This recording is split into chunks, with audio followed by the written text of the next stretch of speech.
தமிழகத்தின் 19 மாவட்டங்களில் இன்று கனமழைக்கு வாய்ப்பு.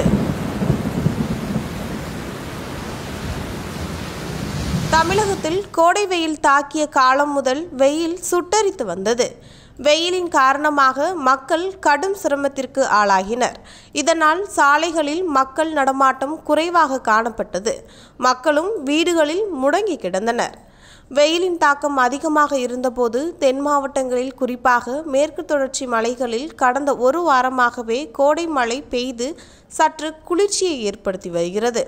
இந்த மழை நேற்று பரவலாக மாநிலங்களில் முழுவதும் பெய்து வந்தது. அதன் தொடர்ச்சியாக வளிமண்டல கீழடுக்கு சுழற்சி காரணமாக தென் மாவட்டங்கள், மேற்கு தொடர்ச்சி மலையை ஒட்டிய மாவட்டங்கள், டெல்டா மாவட்டங்கள், உள் மாவட்டங்களில் அநேக இடங்களில் மிதமான மழையும், சில இடங்களில் கனமுதல் மிக கனமழையும், ஓரிரு இடங்களில் அதி கனமழைக்கான வாய்ப்பும் இருப்பதாக வானிலை ஆய்வு மையம் அறிவித்துள்ளது. அந்த வகையில் இன்று தமிழ்நாட்டில் அநேக இடங்களில், புதுச்சேரி, காரைக்கால் பகுதிகளில் இடிமின்னல் காற்றுடன் மிதமான மழையும், கன்னியாகுமரி, நெல்லை, தூத்துக்குடி, தென்காசி, தேனி மாவட்டங்களில் ஓரிரு இடங்களில் கனமழை முதல் மிக கனமழையும், விருதுநகர், ராமநாதபுரம், சிவகங்கை, மதுரை, திண்டுக்கல், புதுக்கோட்டை, தஞ்சாவூர், திருவாரூர், நாகப்பட்டினம், மயிலாடுதுறை, திருப்பூர், கோவை, நீலகிரி, ஈரோடு மாவட்டங்கள், காரைக்கால் பகுதிகளில் ஓரிரு இடங்களில் கனமழை பெய்யக்கூடும் என